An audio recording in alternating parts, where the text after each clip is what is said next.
осы латын әліппесін тақырыбын жалғастыру үшін Марат Омаров дейтін мырзамен мен сонау Лос-Анджелеске телефон соғып, осы кішкене әңгімеге шақырдым. Ол кісі қарсы болмағасын, сол латын тақырыбын біз әрмен жалғастырайық деп едік. Осы латын әліппесіне байланысты. Енді бізге ең үлкен тақырып қазір латын әліппесіне көшік дейді, парламент барлығы қолдады, президентіміз қол қойды. Бірақ бізге қандай әліппе керек екенін, себебі біз оны тез шешуіміз керек. IT саласы жедел қарқын жүріп, бізді тілімізді сондай қалай нұқсан келтіріп жатыр. Сол себептен мені осы репортажымызға назар аударсаңыздар. Рахмет. Латын әліппесі ол әнуын Асқар Жұмаділдаев профессорымыз бар ғой, біздің доктор, сондай академик. Ол өте жақсы айтты. Латын әліппесі ол тілшілердің меншігі емес, әркім мұнда үлес қосу керек. Сол себептен мен сізді осындай неге шақырып отырмын. Ал құлағымыз сізде. Айта беріңіз. Жаке, біріншіден, бізде о бастан бар ғой, өзге тілдің бәрін біл, өз тіліңді құрметті деп. Бұл пространствода қазір мен келсем, латын әрпіне өту жалпы өте қажет нәрсе. Мысалы, қай жерге бармасаң да, бәрі сол ағылшын тілінде сөйлеседі, ағылшын тілінде бір-бірімен сұхбаттасады. Енді біздің идеологиямыз Ресеймен байланысты болғаннан кейін 70 жылдай орысша кеттік. Енді ол жерде енді өзіңіз айтпақшы, қазақтың тіліне дейін қалай да болғанда сол қазақтың тілін жоюдың мәселелерінде көп нәрселер істеді бар. Бірақ дегенмен де біз егеменді ел болғаннан кейін барып бастап, сол жерден қайта алдықтағы, бірақ оны түбіне жеткізген жоқпыз. Шерхан ағамыз, Мұхтар ағамыз бәрі, мына Мұхтар Мағауин ағаммен кеше таныстым Вашингтонда. Ол кісі Мұхтар Мағауин, білетін шығарсыз. Ол кісі де біраз өзінің назын айтып жатыр. Мұхтар Мағауин, ол кісі де назын айтып жатыр өзі. Қаншама еңбек жасап, қаншама осы қазақым елім деп тарихи дүниелерді. Мынау неде Бостонда болдым. Бостонда Нұрлан деген Қожа Ахмет, білетін шығарсыз. Доктор, профессор. Ол кісі симпозиум ашып жатыр. 17 осының несіне, 14-не. Өтті кеше өтіп жатыр. Сол мысалы ол да жаңағы осы тіл мәселесімен жан-жақты адам бір-бірін түсіну үшін басқа мемлекетті біліп, соның экономикасын жан-жақты жүйелі түрде игеру үшін бізге тіл қажет. Ол международный, халықаралық тіл. Мінекей, сондықтан да ол өте жақсы нәрсе. Қолдаймыз. Осыған орай біз ойлаймыз, дұрыс істеп жатқаныңыз, осыны бірден бір қолға алатын болсақ, бұл достық, ынтымақ, бірлікті ғана біріктіретін нәрсе, тіл. Сондықтан біз толық келісем сіздермен. Жақсы, қазір мен сізге бір қызық дүниені көрсетейін. Қазір мен әде шайскаймен етемін. Бір қызық дүниені көрсетейін сізге. Мені сіз көріп тұрсыз ғой, мен экранымды көріп тұрсыз, иә? Көріп тұрсыз ғой. Иә, көріп тұрсыз, түсінім. Енді қараңыз. Біз бұрыннан бері Ресей, қазақ тілі, олар пока біздің қазақ тілін компьютеризация, біздің доменді бәрін солар шешетінді. Тіпті керек десеңіз, қазір бүкіл интернетте бәрі олар билеп отыр. Біздің диджитал, қалай тоғылады? Цифровое развитие, мен ойымша, ол жай ғана министерство деп көрген. Кейбір кезде мен это министерство цифрового недоразвития деймін. Оны мен ойымша Бағдат Муси маған сонша өкпелі емес, себебі ABC-нет проектін кіргізген болғанда, сонау Астана хаб несіне бойаны стартапқа. Бірақ өкінішке орай сырттан тыс қалып қойды. Енді жуырда ғана ол кісі енді Америкада болды. Без бүкіл делегация. Мүмкін мен оларға тек қана Фейсбукқа тек қана сәт сапарын тіледім. Сәт сапарларым болсын, бірақ мүмкін сол проблема. Енді қазір қараңыз, мен сізге мені. Мұнда бұрын интернет эксплорер болатын, Microsoft фирманың эксплорерсы, енді қалай, обозреватель сияқты, оны әркім эксплорер дей салады. Енді Microsoft бізге не дайындап қойған? Ол Microsoft фирма бүкіл әлемге дайындап қойды. Kez kelgen tilde okuy berет. Onu köp bilmeyt. Endi körüp kal. Men sizge ädiş berin dep oturmuşum sonu. Bäli körsün dep. Mine, tındanız.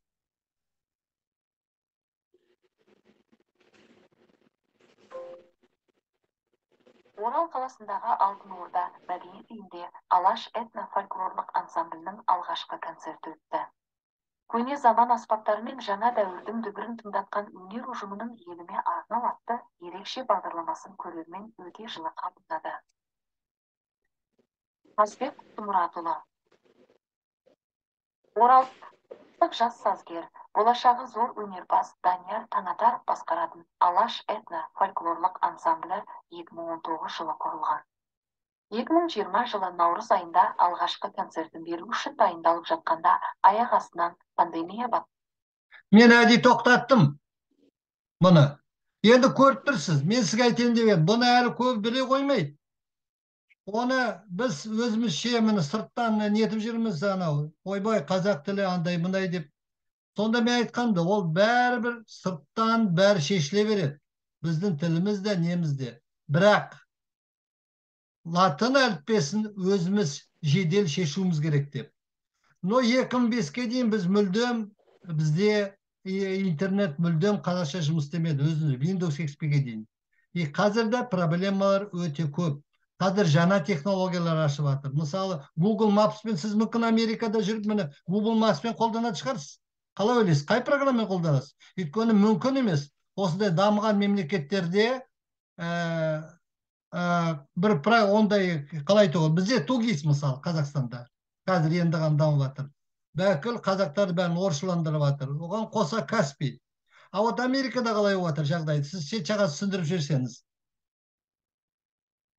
Мен шея скринді қоя тұрайын. Жоқ, ол болып жатқан болу керек. Жалпы Америкада глобальный ғой бұның бәрі. Өзіңіз айтпақшы. Бұлардың өздерінің жеке Microsoft жаңа технологиямен жүргізіп жатыр оларда. Иә. Мүмкін сіз тиісті дәрежеде қолданбашы жүрген шығарсыз. Себебі енді мен білем, оны жастар тез қолданады. Жастар көбіресе қолданады. Және бұны енді біздің болашақ бағдарламасымен өзіңіз білесіз, программасымен шат-шарқы шетте оқып жатыр біздің жастар, туристер, нелер, то есть жастарымыз. Олар енді сол қауымдастыққа үйрену керек, нету керек. Даже мен Англияда жүріп, нанасыз ба? Бірдеме түсініксіз болса, смартфонымды көрсете қоям. Менде бәрі инглишше. Олар маған автоматты түрде көмектесе қояды. Көріп тұрсыз ба жағдайды қандай көріп тұр? Біз сыртта жүріп, біз қандай, егер латынша көшсек, бізде сыртта жүріп, как өз елімізде жүрген сияқты болшы. Ол адаптация деген, интеграция деген сөз енді қазір бәріміз соған әбден үйреніп жатырмыз ғой. Ол амалсыз жағдайда деп ойлаймын. Және бізге енді латыннан енді қазір латынға көшу деген уже артта қалды ма, ол көшеді. Бізге қандай әліппе ыңғайлы, соны ойластыру. Әсіресе IT саласына. Компьютердің бір 26 әріпін біз мүлдем өзгертпейміз. Себебі бүкіл орыс әлемі, Ресей, 10 рет латын әліппесіне адаптация жасаған. Оны білесіз бе, олар амалсыз тағы да. Өйткені шетелден паспорт. Сіз мысалы самолетке отырасыз, амалсыз міне латынша бәрі жазылады. Дұрыс қой. Сізді қарамайды енді Марат Омаров, я. Марат Омаров осындай. Аты жөні, қашан нетті, ол информация, ол амалсыз болу керек енді, ақпарат хабар деген сияқты. Өйткені қазір информациясы тіпті кез келген шетелге де жібере алмайды сізді. Енді бәріңіз білесіз, виза дегенді бәрін тексереді. Сол себептен бізде ID, біздің төлқұжат, мен ойымша бізге де ID деп, төлқұжат сондайларды ұмытып, кәдімгі әлемдік стандарттарға көше беру керек. Ал сөз сізде, Марат мырза.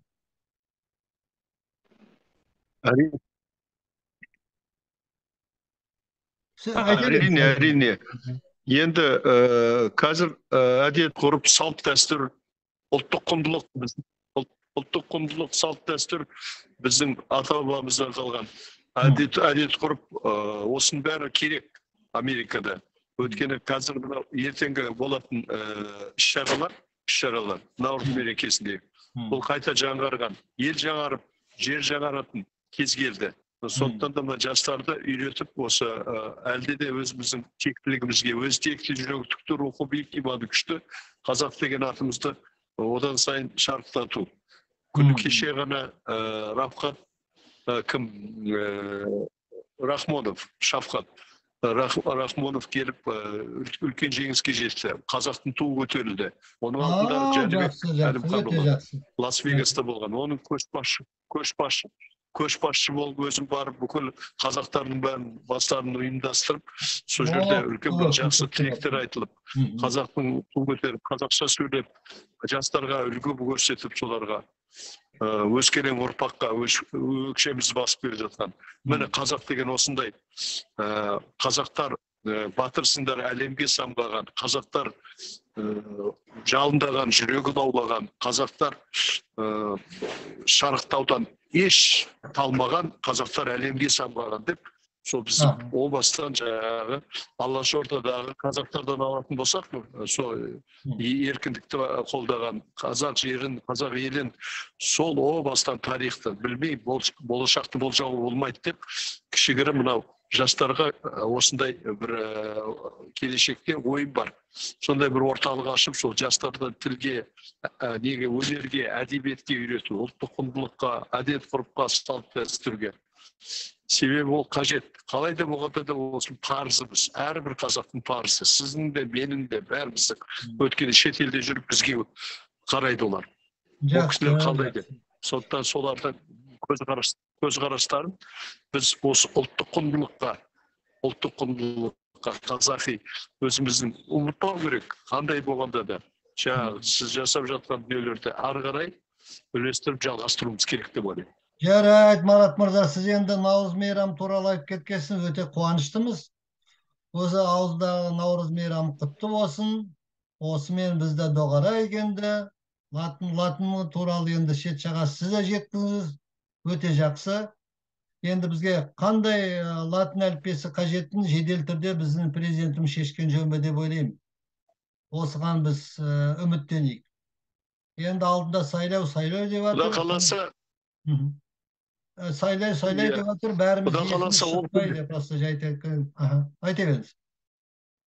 Жоқ, ол жаңағы сіз ойлағандай ол күнде алыс емес деп ойлаймын. Біз ойлап тұрған, сіз ойлап тұрған осы тірлік алыс емес деп ойлаймын. Бұл бастау керек еді. Осы орайда біз айтып отырмыз ғой, Наурыз мерекесі жай ғана Наурыз мерекесі емес, бұл ел жаңарып, жер жаңарып, яғни біздің осы жаңа дүниеміз халыққа, елге деген. Алла тағала көріп тұр ғой, іс-әрекет жасау. Іс-әрекет болса берекет береді дейді. Қимылдап, осыны жастарға үлгі етіп көрсету сізбен біздің парызымыз. Және де бұл болатын нәрсе деп ойлаймын. Бұны күні алыс емес. Оған сенім білдіреміз. 100% сеніміміз мол, себебі жай емес осыға барлығын жасап жатқанымыз. Сәттілік болады бізде, Құда қаласа. Жақсы, рахмет. Достық көпірін Европа мен Америка мен Европаның достық көпірін жасай берсін, Құда қаласа. Бірлікке, ынтымаққа, достыққа. Бұрын сондай. Жақсы, аман болыңыз. Жақсы, рахмет. Жақсы.